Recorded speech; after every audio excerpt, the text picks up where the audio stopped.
திருச்செங்கோட்டில் பெட்ரோல் பங்குக்கு எதிரே நிறுத்தப்பட்டிருந்த கனரக லாரி திடீரென தீப்பிடித்து எரிவதால் பெரும் பரபரப்பு ஏற்பட்டுள்ளது. அந்த காட்சிகளை தற்போது பார்க்கலாம்.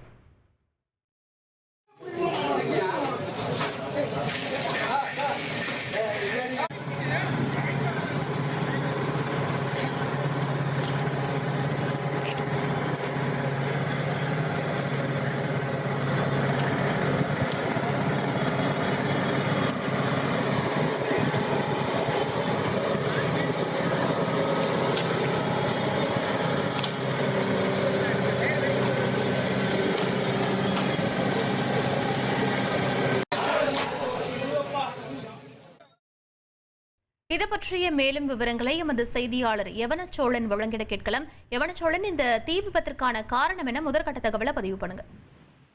வணக்கம். திருச்செங்கோடு ஒருங்கிணைந்த நீதிமன்ற வளாகம் எதிரில் திருச்செங்கோடு லாரி உரிமையாளர் சங்க பெட்ரோல் பங்குக்கு எதிரில் கேரளாவில் இருந்து நின்று கொண்டிருந்த ஹைதராபாத் செல்ல இருந்த டிப்பர் லோடு ஏற்றி வந்த 12 சக்கரம் கொண்ட அசோக் லேலாண்ட் டாரஸ் லாரியில் டயர் வெடித்து டீசல் டேங்கில் தீப்பிடித்து திடீர் விபத்து. இந்த விபத்தில் லாரியானது கொழுந்து விட்டு எரிந்த நிலையில் இந்த தீயில் லாரி முற்றிலும் எரிந்து சேதமானது. மேலும் இந்த லாரியில் டயர்கள் வெடிச்சது பயங்கர சத்தத்தோடு வெடிச்சதுனால அந்த பகுதியில் பெரும் பரபரப்பு ஏற்பட்டது.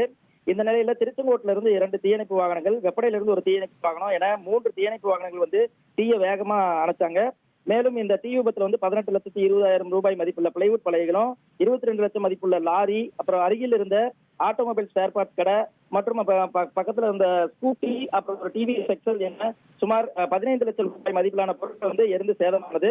இந்த தீ விபத்து சம்பவம் குறித்து திருச்செங்கோடு நகர போலீசார் விசாரணை மேற்கொண்டு வருகின்றனர். விவரங்களுக்கு நன்றி யவனச்சோழன்.